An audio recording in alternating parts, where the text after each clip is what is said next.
You walk into a kitchen in London. An electric kettle sits on the counter. You visit a home in Sydney. Another kettle, Tokyo. Another kettle. Berlin, Mumbai, Cape Town, Dublin. The same familiar appliance is waiting, ready to boil water in less than 2 minutes. Then you fly to the United States. You step into a modern American kitchen filled with smart refrigerators, expensive coffee machines, air fryers, and every gadget imaginable. But one thing is often missing: the electric kettle. Instead, many Americans do something that leaves visitors completely confused. They pour water into a mug, place it inside a microwave, and press start. To millions of people around the world, that almost feels unbelievable. Why would one of the wealthiest and most technologically advanced countries choose a microwave over an appliance built for one job? Most people think they know the answer. They don't drink tea. Simple, except that's not true. Americans drink millions of cups of tea every single day. They also rely on boiling water for oatmeal, instant noodles, French press coffee, and countless other foods. So why did the electric kettle never become king of the American kitchen? The answer has almost nothing to do with tea. It has nothing to do with coffee. And it has nothing to do with American culture. The real answer is hiding inside the walls of nearly every home in the United States. More than a century ago, America made a decision about electricity that quietly changed the way an entire nation boils water. And without realizing it, that single decision turned one of the world's most useful kitchen appliances into something surprisingly ordinary. To understand why, we have to go back more than 100 years. When electricity first began spreading into homes during the late 1800s and early 1900s, countries faced an important choice. How much voltage should come out of every wall outlet? Most of Europe eventually standardized around 220 to 240 volts. The United States chose about 120 volts. At the time, both systems had advantages, and nobody was thinking about electric kettles. After all, electric kettles barely existed. The goal was simply to build an electrical system that was safe, affordable, and practical for millions of new homes. And for decades, it worked perfectly. Lights turned on, fans. Most appliances performed just fine, but one appliance would eventually run into a problem: the electric kettle. Unlike a blender or a vacuum cleaner, a kettle has one purpose: turn electricity into heat as quickly as possible, and this is where physics quietly changes everything. Power depends on voltage. With higher voltage available from the wall, a kettle can safely draw much more power.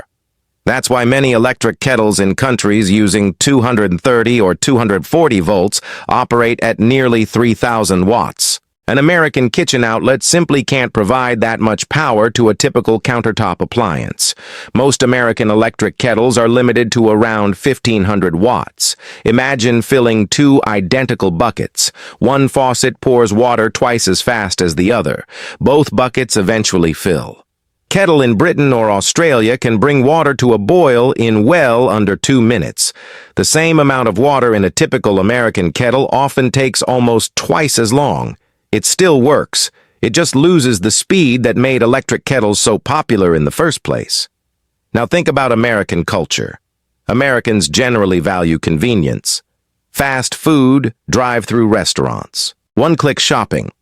Saving even a few minutes matters, so if your electric kettle doesn't feel dramatically faster than heating water another way, it becomes much easier to skip buying one altogether. And that's exactly what happened. Instead of becoming an everyday appliance, the electric kettle remained relatively uncommon. Something else stepped in to fill the gap: the microwave.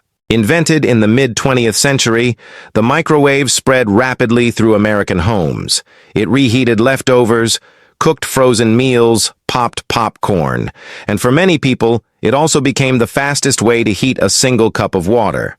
While much of the world viewed the microwave mainly as a reheating machine, many Americans naturally used it for boiling water because their electric kettles simply weren't as impressive.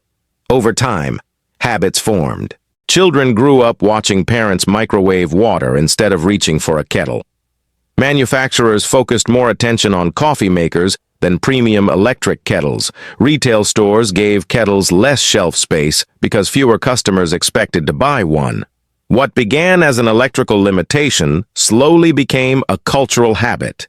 Today, plenty of Americans own electric kettles. They're especially common among tea drinkers, coffee enthusiasts, and people who cook frequently. But compared with countries where nearly every household has one, they're still far less common. And that's what makes this story so fascinating. Most people assume daily habits come from personal preference. Sometimes they do.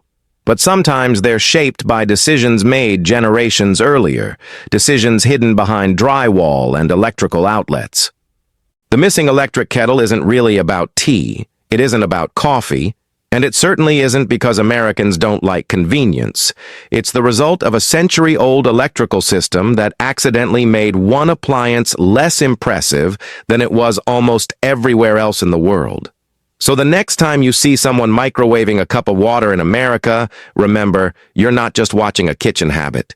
You're watching the unexpected consequence of a choice made more than 100 years ago, one that quietly changed millions of kitchens without most people ever realizing why.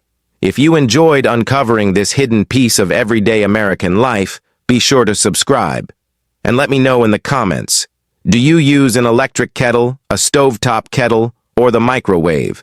And where in the world are you watching from?